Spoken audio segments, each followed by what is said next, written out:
Hello my dear student. গতিকে আজি আমি আলোচনা কৰিবলৈ গৈ আছোঁ US হেজিমনিয়াছ ছফ্ট পাৱাৰ। আমেৰিকাৰ আধিপত্যৰ তিনিটা ডাইমেনশ্যন আছে বুলি মই উল্লেখ কৰিছিলোঁ।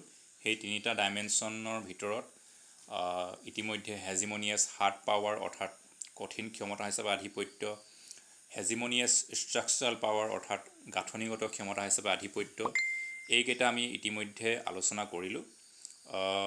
গতিকে আজি আমি তৃতীয় ডাইমেনশ্যনটো আলোচনা কৰিবলৈ গৈছোঁ US হেজিমনিয়াছ ছফ্ট পাৱাৰ অৰ্থাৎ আমেৰিকাৰ আধিপত্য নৰম ক্ষমতা হিচাপে। তো তেতিয়াহ'লে প্ৰথমে আমি জানিব লাগিব যে নৰম ক্ষমতা মানেনো কি, নৰম ক্ষমতাই কাক বুজাইছে। যিদৰে কঠিন ক্ষমতাই সামৰিক শক্তিক বুজাইছিল, গাঁথনিগত ক্ষমতাই অৰ্থনৈতিক শক্তিক বুজাইছিল, তেতিয়াহ'লে নৰম ক্ষমতাই কাক বুজাইছে। গতিকে নৰম ক্ষমতাই আচলতে বুজাইছে কালচাৰেল চুপ্ৰিমেচি অৰ্থাৎ সাংস্কৃতিক আধিপত্য। গতিকে হেজিমনিয়াছ ছফ্ট পাৱাৰ বুলি ক'লে আমি বুজিব লাগিব সাংস্কৃতিক আধিপত্য, কালচাৰেল চুপ্ৰিমেচি অৰ্থাৎ সাংস্কৃতিক আধিপত্যৰ জৰিয়তে বা সাংস্কৃতিক প্ৰভাৱৰ জৰিয়তে আমেৰিকাই গোটেই বিশ্বতে নিজৰ নিয়ন্ত্ৰণ বা আধিপত্য সাব্যস্ত কৰিবলৈ সক্ষম হৈছে। এতিয়া প্ৰশ্নটো হ'ল যে এইটো কেনেকৈ সম্ভৱ। সামৰিক শক্তিৰ জৰিয়তে আধিপত্য কেনেকৈ বিস্তাৰ কৰিছে আমেৰিকাই, সেইটো আমি ইতিমধ্যে আলোচনা কৰিলোঁ। অৰ্থনৈতিক শক্তিৰ জৰিয়তে বা অৰ্থনৈতিক প্ৰভাৱৰ জৰিয়তে, অৰ্থনৈতিক কূটনীতিৰ জৰিয়তে আমেৰিকাই কেনেধৰণে গোটেই বিশ্বতে নিজৰ নিয়ন্ত্ৰণ সাব্যস্ত কৰিছে সেয়া আমি জানিলোঁ। কিন্তু সাংস্কৃতিক আধিপত্যৰ জৰিয়তে সেয়া কেনেদৰে সম্ভৱ বা সাংস্কৃতিক ক্ষেত্ৰত আধিপত্যটো কেনেধৰণে সম্ভৱ। তেতিয়াহ'লে আমেৰিকাৰ সাংস্কৃতিক আধিপত্য মানে আমি বুজিব লাগিব যে আমেৰিকাৰ যি আদৰ্শ আছে, আমেৰিকাৰ যি নীতি আছে, সেইসমূহৰ বিজয় বুলি আমি ধৰিব লাগিব। অৰ্থাৎ গোটেই বিশ্বতে আমেৰিকাৰ এই আদৰ্শসমূহৰ নীতিসমূহৰ জনপ্ৰিয়তা দিনক দিনে বৃদ্ধি পাইছে। এতিয়া সেই নীতিসমূহ কি কি? সেই নীতিসমূহৰ ভিতৰত আমি ক'ব লাগিব লিবাৰেলিজিম অৰ্থাৎ উদাৰতাবাদ, ডেম'ক্ৰেচি অৰ্থাৎ গণতন্ত্ৰ আৰু ইকনমিক ফ্ৰীডম অৰ্থাৎ অৰ্থনৈতিক স্বাধীনতা। গতিকে বৰ্তমান সময়ত বিশ্বৰ বিভিন্ন ঠাইত এই উদাৰতাবাদ, গণতন্ত্ৰ আৰু অৰ্থনৈতিক স্বাধীনতাই যথেষ্ট জনপ্ৰিয়তা লাভ কৰিছে। বিশ্বৰ প্ৰায় প্ৰতিখন দেশে এই আদৰ্শসমূহ গ্ৰহণ কৰি লৈছে। আমি যদি ভাৰতবৰ্ষৰ কথাই চাওঁ, ভাৰতবৰ্ষই প্ৰথম অৱস্থাত এটা সমাজবাদী অৰ্থনৈতিক নীতি গ্ৰহণ কৰি আছিল। কিন্তু 1991 চনত ভাৰতবৰ্ষই নতুন অৰ্থনৈতিক নীতিৰ জৰিয়তে LPG অৰ্থাৎ লিবাৰেলাইজেশ্যন, প্ৰাইভেটাইজেশ্যন আৰু গ্ল'বেলাইজেশ্যনটো গ্ৰহণ কৰিছে। গতিকে তাৰ ফলত ভাৰতবৰ্ষতো অৰ্থনৈতিক স্বাধীনতা আহিছে, ফ্ৰী মাৰ্কেট ছিষ্টেম আহিছে। সেই গোটেইবোৰ আচলতে আমেৰিকাৰ সেই কেপিটেলিষ্ট ইকনমিৰ আদৰ্শৰে আহি পৰিছে। আৰু ইয়াৰ ফলতে দেখিবলৈ পোৱা গৈছে যে সেইটো মই ভাৰতবৰ্ষৰ এটা উদাহৰণহে দিলোঁ। গতিকে ভাৰতবৰ্ষৰ দৰে বাকীবোৰ দেশেও তেনে আদৰ্শবোৰ গ্ৰহণ কৰি লৈছে বৰ্তমান সময়ত। আৰু তাৰ ফলতে আমি কি দেখিবলৈ পাইছোঁ যে বৰ্তমান সময়ত বিশ্বৰ প্ৰায় সকলো অংশতে আমি আমেৰিকাৰ সাংস্কৃতিক প্ৰভাৱ আমি দেখিবলৈ পাওঁ। অৰ্থাৎ আমেৰিকাৰ সাংস্কৃতিক প্ৰভাৱ মানে কি? হয়তো সেয়া সাজপাৰৰ ক্ষেত্ৰত হ'ব পাৰে, আমাৰ খাদ্যৰ ক্ষেত্ৰত হ'ব পাৰে, আমাৰ বিভিন্ন সাংস্কৃতিক প্ৰয়োগৰ ক্ষেত্ৰত হ'ব পাৰে। গতিকে আমি দেখোঁ যে ক'ৰবাত নহয় ক'ৰবাত, সকলোখিনিতে নহ'লেও ক'ৰবাত নহয় ক'ৰবাত বিশ্বৰ বিভিন্ন প্ৰান্তত কোনোবাখিনিত আমেৰিকান সংস্কৃতিৰ প্ৰভাৱটো নিশ্চয় আছে। গতিকে এয়াই হৈছে আমেৰিকাৰ সাংস্কৃতিক আধিপত্য। এতিয়া প্ৰশ্নটো হৈছে যে এই সাংস্কৃতিক আধিপত্য কেতিয়াৰ পৰা আৰম্ভ হ'ল। গতিকে আমেৰিকাৰ সাংস্কৃতিক আধিপত্যটো হয়তো আগৰ পৰা অলপ আছিলেই, কিন্তু মূলত ইয়াত প্ৰধানকৈ গোটেই বিশ্বতে জনপ্ৰিয় হ'বলৈ বা আধিপত্য বিস্তাৰ কৰিবলৈ আৰম্ভ কৰিলে যেতিয়াৰ পৰাই ছোভিয়েট ইউনিয়নৰ খণ্ডিতকৰণ হ'ল। গতিকে ছোভিয়েট ইউনিয়ন খণ্ডিতকৰণৰ আগলৈকে বিশ্বত দুটা মূল শক্তি আছিল। এটা আছিলে আমেৰিকা যুক্তৰাষ্ট্ৰ, আনটো আছিলে ছোভিয়েট ইউনিয়ন। গতিকে বিশ্বৰ বহুখিনি দেশ ছোভিয়েট ইউনিয়নৰ লগত আছিল বা ছোভিয়েট ইউনিয়নৰ দ্বাৰা প্ৰভাৱিত আছিল। গতিকে তেওঁলোকে ছোভিয়েট ইউনিয়নৰ আদৰ্শসমূহ গ্ৰহণ কৰিছিল। সাম্যবাদী আদৰ্শ, সমাজবাদী আদৰ্শ সেইসমূহ যথেষ্ট জনপ্ৰিয় আছিল। তেওঁলোকে অৰ্থনৈতিক ক্ষেত্ৰতো ছোভিয়েট ইউনিয়নৰ অৰ্থনৈতিক মডেল তেওঁলোকে ফ'ল' কৰিছিল। আৰু তাৰ ফলত কি আছিলে, গোটেই বিশ্বতে দুটা ব্লকৰ সৃষ্টি হৈ গৈছিল। এটা কেপিটেলিষ্ট ব্লক অৰ্থাৎ পুঁজিবাদী গোট আৰু আনফালে আছিলে কমিউনিষ্ট ব্লক অৰ্থাৎ সাম্যবাদী গোট। কিন্তু 1991 চনত যেতিয়া ছোভিয়েট ইউনিয়ন খণ্ডিতকৰণ হৈ গ'লগৈ, তাৰ লগে লগে আচলতে গোটেই কমিউনিষ্ট ব্লকটোৱে ভাঙি গ'ল। আৰু যিবোৰ দেশে সেই কমিউনিষ্ট ব্লকত অংশগ্ৰহণ কৰিছিল বা যিবোৰ দেশ ছোভিয়েট ইউনিয়নৰ দ্বাৰা প্ৰভাৱিত আছিল, সেইবোৰ দেশৰ অৱস্থা তেতিয়া অলপ শোচনীয় ধৰণৰ হৈ পৰিল। তেওঁলোকৰ অৰ্থনৈতিক অৱস্থা আনকি শোচনীয় ধৰণৰ হৈ পৰিল, যাৰ ফলত গোটেই বিশ্বতে এতিয়া আমেৰিকাৰ যি কেপিটেলিষ্ট ইকনমি অৰ্থাৎ আমেৰিকাৰ যি পুঁজিবাদী অৰ্থনীতি, সেই পুঁজিবাদী অৰ্থনীতিৰ উত্থান ঘটিল। উত্থান আগৰ পৰাই আছিল, কিন্তু ধৰি লওক বিশ্বৰ এটা অংশত আছিল, আনটো অংশত সাম্যবাদী অৰ্থনীতিয়ে শাসন কৰি আছিল। গতিকে এতিয়া সেই সাম্যবাদী অংশত শাসন কৰি থকা দেশসমূহতো এতিয়া এই পুঁজিবাদী অৰ্থনীতিৰ আধিপত্য বিস্তাৰ হ'বলৈ ধৰিলে। আৰু সেই সময়ত যিহেতু ছোভিয়েট মডেল অৰ্থনীতি ফ'ল' কৰা দেশসমূহৰ অৱস্থা শোচনীয় হৈ পৰিল, তেনেকুৱা বহুত দেশত আমেৰিকাই নিজৰ অৰ্থনৈতিক সাহাৰ্য প্ৰদান কৰিলে, কিন্তু লগতে এটা চৰ্ত বান্ধি দিলে যে তেওঁলোকে তেতিয়াহে আমেৰিকাৰ পৰা সাহাৰ্য পাব যেতিয়া তেওঁলোকে আগৰ সেই সাম্যবাদী অৰ্থনীতি ত্যাগ কৰি আমেৰিকাৰ দৰে পুঁজিবাদী অৰ্থনীতি গ্ৰহণ কৰিব, পুঁজিবাদী ব্যৱস্থা গ্ৰহণ কৰিব। গতিকে সেইবিলাক দেশে সেই ব্যৱস্থা গ্ৰহণ কৰিবলৈ তেওঁলোক বাধ্য হৈ পৰিল, তেওঁলোকৰ হাতত কোনো উপায়ো নাছিল। গতিকে তাৰ ফলত কি হ'ল, গোটেই বিশ্বতে এনেধৰণে আমেৰিকাৰ পুঁজিবাদী অৰ্থনীতি বিয়পি পৰিল, আৰু আমেৰিকাৰ পুঁজিবাদী অৰ্থনীতি বিয়পি পৰাৰ লগে লগে আমেৰিকাৰ সাংস্কৃতিক প্ৰভাৱো সেইবোৰ দেশৰ ওপৰত পৰিবলৈ লয়, যাৰ ফলত আমি আজিৰ যুগত আমাৰ দৈনন্দিন জীৱনত আমেৰিকাৰ সাংস্কৃতিক প্ৰভাৱ আমি দেখিবলৈ পাওঁ। আমি শুই উঠাৰ পৰা ৰাতি শুবলৈ যোৱালৈকে আমাৰ দৈনন্দিন বিভিন্ন কামত আমি বা দেশৰ বিভিন্ন অনুষ্ঠান প্ৰতিষ্ঠানত আমি সেই আমেৰিকান কালচাৰৰ প্ৰভাৱ দেখিবলৈ পাওঁ। যেনে উদাহৰণস্বৰূপে শ্বপিং মলৰ কথা আমি ক'ব পাৰোঁ। শ্বপিং মল সেইটো এটা আমেৰিকান কালচাৰৰে প্ৰভাৱ হয়, যে এতিয়া আমাৰ দেশতো এতিয়া শ্বপিং মল আছে। আমি আগতে যি এনেকুৱা সাধাৰণ দোকান বজাৰত আমি বজাৰ কৰিবলৈ গৈছোঁ, আজিকালি আমি শ্বপিং মলত যাওঁ, ঠিক আছে। তাৰপিছতে ফাষ্ট ফুড কালচাৰ, আমি আজিকালি ফাষ্ট ফুড খাই বহুত ভাল পাওঁ। আনকি ফাষ্ট ফুড খাই আমাৰ ইমান হেবিট হৈ গ'ল যে আমি নিজৰ লোকেল যিবিলাক আমাৰ স্থানীয় যিবিলাক খাদ্যবস্তু আছে সেইবিলাকো আমি লাহে লাহে পাহৰি গৈ যাবলৈ ধৰিছোঁ। আজিকালি বহুত নতুন প্ৰজন্ম আছে যি চিৰা খাই বেয়া পায়, দৈ খাই বেয়া পায়, কোমল চাউল খাই বেয়া পায়, কিন্তু তেওঁলোকে ম'ম' খাই ভাল পায়, চাওমিন খাই ভাল পায়, ঠিক আছে। গতিকে সেই ফাষ্ট ফুড কালচাৰটো আমাৰ মাজত আহি গৈছে। আমি আজিকালি ফাষ্ট ফুড নহ'লে নোৱাৰা নিচিনা হৈ গৈছোঁ। সেইটো আমাৰ দৈনন্দিন জীৱনৰ এটা অংশ হৈ পৰিছে। তাৰপিছতে আহিছে জিন্স কালচাৰ। জিন্সটো আমেৰিকাত আচলতে উদ্ভাৱন কৰা হৈছিল বিশেষ কাৰণত, তেওঁলোকৰ কয়লা খনিত কাম কৰা শ্ৰমিকবোৰৰ কাৰণত, যিহেতু কাপোৰটো ডাঠ আছিল, সহজে নাফাটে। পিছলৈ এইটো এটা সাধাৰণ লোকৰ পৰিধানৰ এটা সামগ্ৰী হৈ পৰিল, আৰু পিছলৈ গোটেই বিশ্বতে জনপ্ৰিয় হৈ গ'ল এই জিন্স কাপোৰটো। আৰু আজিকালি এইটো জিন্স সকলোৱে পিন্ধে, গতিকে জিন্স কালচাৰটোৰ কথা ক'ব পাৰি। দেন মেকডনাল্ড, এইবিলাক পিজ্জা, বাৰ্গাৰ, এইবিলাকৰ কথা আমি ক'ব পাৰোঁ। দেন পেপচি, কোকা কোলা, এইটো কালচাৰৰ কথা ক'ব পাৰোঁ। সেইবোৰ আমাৰ মাজত জনপ্ৰিয় হৈ গ'ল, আৰু জনপ্ৰিয় হোৱাই নহয়, আমাৰ এটা দৈনন্দিন জীৱনৰ অংশ নিচিনা হৈ পৰিলে, ঠিক আছে। গতিকে এইবিলাকেই হৈছে আমেৰিকান সংস্কৃতি প্ৰভাৱৰ কথা আমি আলোচনা কৰিব পাৰোঁ, ঠিক আছে। এইখিনি হৈছে আমেৰিকান সংস্কৃতি প্ৰভাৱৰ কিছুমান উদাহৰণৰ বহুতো আছে, এইখিনি আমি সহজতে পোৱা কিছুমান উদাহৰণ। এতিয়া প্ৰশ্নটো হৈছে যে সাংস্কৃতিক আধিপত্যৰ কিমানখিনি গুৰুত্ব আছে। তেতিয়াহ'লে সাংস্কৃতিক আধিপত্যৰ যথেষ্টখিনি গুৰুত্ব আছে।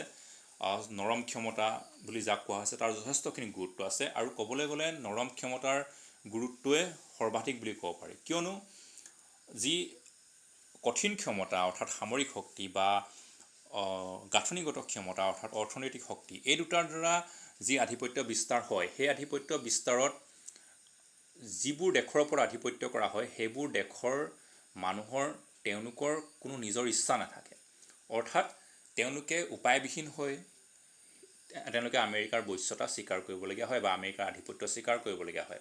উদাহৰণস্বৰূপে এখন দেশৰ যদি সামৰিক শক্তি সিমান এটা শক্তিশালী নহয় আমেৰিকাৰ সামৰিক শক্তিৰ তুলনাত, গতিকে যদি আমেৰিকাই সেই দেশখনক কিবা ভয় দেখুৱায় বা দেশখনৰ ওপৰত আক্ৰমণ কৰে, তেতিয়াহ'লে সেইখন দেশে নিঃসন্দেহে আমেৰিকাৰ আধিপত্য স্বীকাৰ কৰিবই লাগিব, যিহেতু তেওঁলোকে সামৰিক শক্তিৰ দিশত আমেৰিকাক তেওঁলোকে বলে নোৱাৰে। ঠিক সেইদৰে এখন দেশ যদি অৰ্থনৈতিকভাৱে দুৰ্বল আৰু তেওঁলোকে সাহাৰ্য বিচাৰিছে, অৰ্থনৈতিক সাহাৰ্য, গতিকে আমেৰিকাই এতিয়া অৰ্থনৈতিক সাহাৰ্য তেওঁলোকক দিব, কিন্তু তাৰ বিনিময়ত আমেৰিকাৰ প্ৰডাক্ট, আমেৰিকাৰ গোটেই বজাৰ সমাৰ তেওঁ সেইখন দেশক কণ্ট্ৰল কৰি ল'ব, তেতিয়াহ'লে সেইখন দেশে তাত বাধা দিব নোৱাৰে, যদিও ইচ্ছা নাথাকে বাধা দিব নোৱাৰে। গতিকে এই কঠিন ক্ষমতা বা গাঁথনিগত ক্ষমতাৰ ক্ষেত্ৰত দেশসমূহৰ ইচ্ছা নাথাকিলেও সেই আধিপত্যটো তেওঁলোকে মানি ল'বলগীয়া হয়, কিন্তু তেওঁলোকৰ সেই ইচ্ছাটো নাথাকে, অৰ্থাৎ তেওঁলোকে সেই আধিপত্যৰ পৰা মুক্ত হ'ব বিচাৰে, কিন্তু তেওঁলোকে উপায়হীন হৈহে সেই আধিপত্যটো স্বীকাৰ কৰি লৈছে। কিন্তু যদি সুযোগ আহে তেওঁলোকে নিশ্চয় সেই আধিপত্যৰ পৰা মুক্ত হ'ব বিচাৰিব। কিন্তু যিটো সাংস্কৃতিক আধিপত্যটো এনেকুৱা বস্তু য'ত মানুহে নিজেই সেই আধিপত্যটো স্বীকাৰ কৰি লৈছে, মানুহেহে নিজেই আধিপত্যটো আঁকোৱালি লৈছে, গতিকে যাৰ পৰা মানুহে নিজেহে মুক্ত হ'ব পাৰিব। ঠিক আছে, মানুহে সেইটোত যিহেতু নিজেই বস্তুটো আঁকোৱালি লৈছে, সেইটো আমেৰিকাই আমাৰ ওপৰত এৰি দিয়া নাই, আমি নিজেই আঁকোৱালি লৈছোঁ। এতিয়া আমেৰিকাই আমাক কোৱা নাই যে তোমালোকে ইয়াত শ্বপিং মল খোলা, আমেৰিকাই আমাক কোৱা নাই যে তোমালোকে নিজৰ খাদ্য এৰি আমাৰ ফাষ্টফুড খোৱা, আমেৰিকাই এইটো কোৱা নাই যে তোমালোকে নিজৰ সংস্কৃতি এৰি আমাৰ সংস্কৃতি, এইবিলাক পাপ কালচাৰ কিবা কালচাৰ তোমাৰ লৈ লোৱা, সেইটো আমেৰিকাই আমাক কোৱা নাই, আমি নিজে নিজে সেইবোৰ লৈ লৈছোঁ। গতিকে সেইটো এটা কি, আমি এটা নিজেই এটা স্ব আধিপত্য নিচিনাকৈ আমেৰিকাৰ আধিপত্যটো আমি স্বীকাৰ কৰি লৈছোঁ নজনাকৈ। আমি আমাৰ দৈনন্দিন জীৱনৰ এইবোৰ অংশ হৈ পৰিছে, ফাষ্টফুড হওক, শ্বপিং মল হওক, পেপচি কোকোকোলা কালচাৰ হওক, জিন্স কালচাৰ হওক। গতিকে আমি এতিয়া জিন্স আমাৰ মাজত যথেষ্ট জনপ্ৰিয়, আমি নিজৰ সাজপাৰ পিন্ধো নিপিন্ধো, আমি জিন্স আমি পিন্ধোৱেই। গতিকে আমি নিজে সেইখিনি আঁকোৱালি লৈছোঁ। সামৰিক শক্তিৰ বা অৰ্থনৈতিক শক্তিৰ নিচিনাকৈ আমি উপায়হীন হৈ লোৱা নাই, বা সেইখিনি আমি এইটো নহয় যে আমাৰ ইচ্ছা নাই কিন্তু আমি ল'বলগীয়া হৈছে, তেনেকুৱা আধিপত্য নহয়। সাংস্কৃতিক আধিপত্য এনেকুৱা য'ত আমি নিজৰ ইচ্ছাৰে আধিপত্যটো স্বীকাৰ কৰি লৈছোঁ যে হয় আমি এইখিনি বস্তু আমাৰ জীৱনৰ অংশ নিচিনা হৈ পৰিছে। গতিকে ইয়াত আমেৰিকাই জোৰ জবস্তি আমাৰ ওপৰত জাপি দিয়া নাই, আমি নিজেই বস্তুবোৰ আঁকোৱালি লৈছোঁ, আমি নিজেই নিজৰ জীৱনৰ অংশ কৰি লৈছোঁ। গতিকে ইয়াৰ পৰা মুক্ত হোৱাটো ইমান সহজ নহয়, কিয়নো এইটো বস্তু প্ৰজন্মৰ প্ৰায় প্ৰজন্ম এইটো চলি থাকিব, কিয়নো আমি নিজৰ সংস্কৃতিৰ অংশীদাৰ কৰি লৈছোঁ। গতিকে এতিয়া পিছৰ প্ৰজন্মই এইখিনি হয়তো গ্ৰহণ কৰি থাকিব। ঠিক আছে, গতিকে সেয়াই হৈছে সাংস্কৃতিক আধিপত্যৰ গুৰুত্ব। সাংস্কৃতিক আধিপত্যৰ গুৰুত্ব সেইবাবে অধিক যে কাৰণ ইয়াত মানুহবোৰে নিজেই সেই আধিপত্যটো আঁকোৱালি লৈ নিজেই সেই সাংস্কৃতিক প্ৰভাৱটো আঁকোৱালি লয়, আৰু তেওঁলোকে আচলতে গমেই নাপায় কেনেকুৱাকৈ সেই প্ৰভাৱটো তেওঁলোকৰ মাজত সোমাই গ'ল, তেওঁলোকে গম নাপায়, লাহে লাহে সোমাই যায় তেওঁলোকৰ মাজত, আৰু কেনেদৰে সোমাই গৈ গোটেই সমাজখনতে গোটেই দেশখনতে সোমাই গ'ল তেওঁলোকে সেইটো গম নাপায়, আৰু আল্টিমেটলি কি হৈ যায় যে সেয়া তেওঁলোকৰ জীৱনৰ অংশ হৈ পৰে। গতিকে এই যিবোৰ উদাহৰণ মই দিলোঁ, শ্বপিং মলৰ পৰা আৰম্ভ কৰি পেপচি কোকোকোলালৈকে, সেইবোৰ আমাৰ জীৱনৰ অংশ হৈ পৰিছে। গতিকে আমাৰ এতিয়া এনেকুৱা নালাগে যে আমি আমেৰিকান বা বিদেশী বস্তু এটা লৈ আছোঁ, আমাৰ এনেকুৱা লাগে এইখিনি আমাৰ নিজৰ বস্তু হয়, নিজৰ কালচাৰ হয়, নিজৰ সংস্কৃতি হয়। গতিকে নতুন প্ৰজন্ম যি আহিব সেয়াও এইখিনি আমাৰ নিজৰ সংস্কৃতি বুলিয়ে ভাবিব। গতিকে সেয়ে সাংস্কৃতিক আধিপত্যৰ আচলতে গুৰুত্ব বা ইয়াৰ বিশালতা, যে ইয়াত এই সাংস্কৃতিক আধিপত্যটো যথেষ্ট বহুত দূৰলৈকে বিস্তৃত হৈ পৰে, প্ৰজন্মৰ পিছত প্ৰজন্ম বিস্তৃত হৈ পৰে। সামৰিক শক্তিৰ যিটো আধিপত্য, অৰ্থনৈতিক শক্তিৰ দ্বাৰা যিটো আধিপত্য, হয়তো এটা সময়ত শেষো হৈ যাব পাৰে। ঠিক আছে, যদিহে আমেৰিকাৰ নিচিনা কোনো অৰ্থনৈতিক আমেৰিকাৰ সমানে কম্পিট কৰিব পৰা, তেওঁলোকক সমানে থিয় হ'ব পৰা যদি কোনোবা অৰ্থনৈতিক শক্তি ওলায়, তেতিয়াহ'লে আমেৰিকাৰ সেই আধিপত্যটো নাথাকিব। আমেৰিকাৰ সমানে যদি কোনোবা সামৰিক শক্তি ওলায়, সেই আধিপত্যটো নাথাকিব। কিন্তু সাংস্কৃতিক আধিপত্য যদি ইতিমধ্যে সোমাই গ'ল আমাৰ জীৱনত, তেতিয়াহ'লে সেই আধিপত্যৰ পৰা কিন্তু সহজে মুক্ত হ'ব নোৱাৰি। ঠিক আছে, গতিকে সেইটোৱে সাংস্কৃতিক আধিপত্যৰ গুৰুত্ব। গতিকে এই তিনিটাই হৈছে আমেৰিকাৰ আধিপত্যৰ এই তিনিটা ডাইমেনশ্যন: কঠিন ক্ষমতা হিচাপে আধিপত্য, গাঁথনিগত ক্ষমতা হিচাপে আধিপত্য, আৰু আজি আমি যিটো আলোচনা কৰিলোঁ নৰম ক্ষমতা হিচাপে আধিপত্য। এতিয়া এই আধিপত্যৰ উপৰিও আমেৰিকাৰ কিন্তু আধিপত্যৰ ওপৰত কিছুমান সীমাবদ্ধতাও নথকা নহয়, কিছুমান সীমাবদ্ধতাও আছে আমেৰিকাৰ আধিপত্যৰ ওপৰত, যাৰ বাবে হয়তো আমেৰিকাই বহুত সময়ত ইচ্ছা কৰিলেও নিজৰ আধিপত্য বিস্তাৰ কৰিব নোৱাৰে বা ইয়াৰ পৰিসৰটো বঢ়াব নোৱাৰে, কাৰণ ইয়াৰ কিছুমান সীমাবদ্ধতা আছে। তেতিয়াহ'লে সেই সীমাবদ্ধতাসমূহ কি কি আমি চাওঁ। গতিকে সেই সীমাবদ্ধতাসমূহ কি কি? প্ৰথমটো সীমাবদ্ধতা আহিছে আমেৰিকাৰে নিজৰ চৰকাৰ ব্যৱস্থা। গতিকে আমেৰিকাৰ চৰকাৰ ব্যৱস্থাটো কেনেধৰণৰ? আমেৰিকাত ৰাষ্ট্ৰপতি শাসিত চৰকাৰ আছে, আমি সকলোৱে জানোৱেই ৰাষ্ট্ৰপতীয় চৰকাৰ আছে, য'ত ক্ষমতাৰ পৃথকীকৰণ নীতি আছে, অৰ্থাৎ চৰকাৰৰ যি তিনিটা অংগ, কাৰ্যপালিকা, ন্যায়পালিকা, বিধানমণ্ডল, ইটো সিটোৰ পৰা পৃথক হয়, আৰু তেওঁলোকে স্বাধীনভাৱে ইটোৱে সিটোৰ কামত হস্তক্ষেপ নকৰাকৈ তেওঁলোকে নিজৰ কৰ্ম সম্পাদন কৰে। কিন্তু যদিও ক্ষমতা পৃথকীকৰণ নীতি আছে আমেৰিকাত, কিন্তু তাত এটা চেক এণ্ড বেলেঞ্চ ব্যৱস্থাও আছে, অৰ্থাৎ নিৰীক্ষণ কৰা আৰু লগতে ভাৰসাম্য ৰখা ব্যৱস্থা এটা আছে। সেই ব্যৱস্থাটো কি কাৰণে আছে? যাতে কোনো এটা চৰকাৰৰ অংগই যাতে অধিক ক্ষমতাশালী হৈ নপৰে, তেওঁলোকৰ ক্ষমতা যাতে এটা নিৰ্দিষ্ট পৰ্যায়তে থাকে। সেইবাবে এই চেক এণ্ড বেলেঞ্চ ছিষ্টেমটো ৰখা হৈছে, যাতে কাৰ্যপালিকা হওক, ন্যায়পালিকা হওক বা বিধানমণ্ডল হওক, তেওঁলোকে কেতিয়াও অভাৰ পাৱাৰ হৈ নাযায়, অৰ্থাৎ নিজৰ ক্ষমতা অধিক ক্ষমতাশালী, প্ৰয়োজনতকৈ অধিক ক্ষমতাশালী যাতে হৈ নপৰে। সেয়েহে যদি আমি দেখোঁ যে আমেৰিকাৰ ৰাষ্ট্ৰপতিৰ যথেষ্ট ক্ষমতা আছে, আনকি আমেৰিকাৰ ৰাষ্ট্ৰপতিক বিশ্বৰ ভিতৰতে শক্তিশালী ব্যক্তি বুলি কোৱা হয়, কিয়নো তেওঁ স্বাধীনভাৱে বহুখিনি কাম কৰিব পাৰে। কিন্তু তথাপিও আমেৰিকাৰ ৰাষ্ট্ৰপতিয়েও কিছুমান কামৰ ক্ষেত্ৰত কিন্তু বিধানমণ্ডলৰ এপ্ৰুভেল অৰ্থাৎ বিধানমণ্ডলৰ মানে সন্মতিৰ ওপৰত নিৰ্ভৰ কৰিবলগীয়া হয়। ধৰি লওক আমেৰিকাৰ ৰাষ্ট্ৰপতিয়ে কিবা বিদেশী ৰাষ্ট্ৰৰ লগত কিবা চুক্তি স্বাক্ষৰ কৰিলে বা বেলেগ বাজেট সম্পৰ্কীয় কিবা সিদ্ধান্ত ল'লে, সেয়া পাছ কৰিবলৈ হ'লে তেওঁ কি লাগিব? এই বিধানমণ্ডলৰ অনুমোদন লাগিব। গতিকে বিধানমণ্ডলৰ অনুমোদনলৈ অপেক্ষা কৰিব লাগিব, আৰু যদি বিধানমণ্ডলে অনুমোদন নিদিয়ে তেওঁৰ দ্বাৰা সেই কামটো কৰাটো সম্ভৱ নহ'ব। গতিকে এই চেক এণ্ড বেলেঞ্চ ছিষ্টেমৰ দ্বাৰা কি হৈছে, আমেৰিকাৰ চৰকাৰক বহুতখিনি ক্ষেত্ৰত অলপ সীমিত কৰি ৰাখিছে, যাৰ দ্বাৰা ধৰি লওক ক'ৰবাত তেওঁলোকে আধিপত্য বিস্তাৰ কৰিব বিচাৰিলেও হয়তো কৰিব নোৱাৰিব পাৰে। তাৰপিছতে আহিছে আমেৰিকাত যিটো সমাজৰ ব্যৱস্থা, সেইটো হৈছে সম্পূৰ্ণ ফ্ৰী ছ'চাইটি, অৰ্থাৎ সম্পূৰ্ণ মুকলিমূৰীয়া সমাজ ব্যৱস্থা, য'ত মানুহৰ সম্পূৰ্ণ স্বাধীনতা আছে, তেওঁলোকৰ বাক স্বাধীনতা যথেষ্টখিনি অসীম বাক স্বাধীনতা আছে। সেইটো ক্ষেত্ৰত কোনো ধৰণৰ সীমাবদ্ধতা নাই। সেইবাবে আমেৰিকাত যি মিডিয়া আছে, অৰ্থাৎ সংবাদ মাধ্যম আছে, সংবাদ মাধ্যমৰ ওপৰত চৰকাৰৰ কোনো ধৰণৰ নিয়ন্ত্ৰণ নাই। ৰেডিঅ' হওক, টেলিভিশ্যন চেনেল হওক, নিউজ পেপাৰ হওক, তাৰ ওপৰত চৰকাৰৰ কোনো ধৰণৰ নিয়ন্ত্ৰণ নাই, যাৰ বাবে তেওঁলোকে মুকলিকৈ চৰকাৰক সমালোচনা কৰিব পাৰে, আৰু ইয়াৰ জনসাধাৰণৰ মুকলিকৈ চৰকাৰক সমালোচনা কৰিব পাৰে, যাৰ প্ৰভাৱ চৰকাৰৰ কাম কাজৰ ওপৰত পৰে। গতিকে চৰকাৰে ইচ্ছা কৰিলে কিবা এটা কৰিব নোৱাৰে, হয়তো জনসাধাৰণে বা ইয়াৰ সংবাদ মাধ্যমে ইয়াৰ সজোৰে প্ৰতিবাদ কৰিব।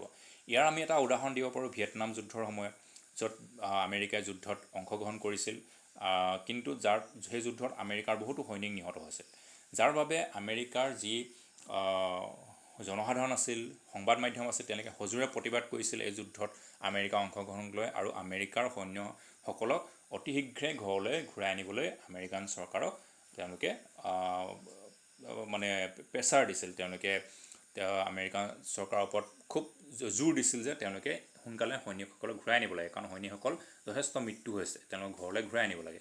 আৰু অৱশেষত যদিও আমেৰিকাৰ এইটো স্বভাৱ নহয় যে যুদ্ধ এৰি পলাই যোৱা, কিন্তু এই জনসাধাৰণৰ মতক তেওঁলোকে অপেক্ষা কৰিব নোৱাৰিলে, সংবাদ মাধ্যমৰ প্ৰতিবাদক তেওঁলোকে অপেক্ষা কৰিব নোৱাৰিলে, আৰু অৱশেষত তেওঁলোকে যুদ্ধ ত্যাগ কৰি ঘৰলৈ সৈনিকসকলক ঘূৰাই আনিলে। গতিকে এইটো এটা উদাহৰণ যে আমেৰিকাৰ এই সমাজৰ কিমানখিনি, এই ফ্ৰী ছ'চাইটিৰ কিমানখিনি ক্ষমতা আছে। গতিকে তেওঁলোকেও আমেৰিকাৰ এই হেজিমনিক পাৱাৰ, আধিপত্য ক্ষমতাত অলপ হ'লেও সীমাবদ্ধতা আনিব পাৰে।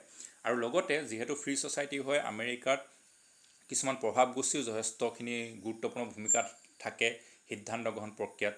চেম্বাৰ অফ কমাৰ্চ হৈ গ'ল, নেশ্যনেল ফাৰ্মাৰ্ছ ইউনিয়ন হৈ গ'ল, তেওঁলোকৰ নিচিনা সংগঠনবিলাকৰ, প্ৰভাৱগোষ্ঠীবিলাকৰ যথেষ্ট প্ৰভাৱ আছে যিকোনো ধৰণৰ চৰকাৰী সিদ্ধান্ত গ্ৰহণৰ ক্ষেত্ৰত। তেওঁলোক চৰকাৰৰ অংশ নহয়, তেওঁলোক কোনো ৰাজনৈতিক দলো নহয়, তেওঁলোক প্ৰভাৱগোষ্ঠীহে, কিন্তু তথাপিও সিদ্ধান্ত গ্ৰহণৰ ক্ষেত্ৰত তেওঁলোকৰ প্ৰভাৱ কিন্তু উল্লেখনীয় হয়।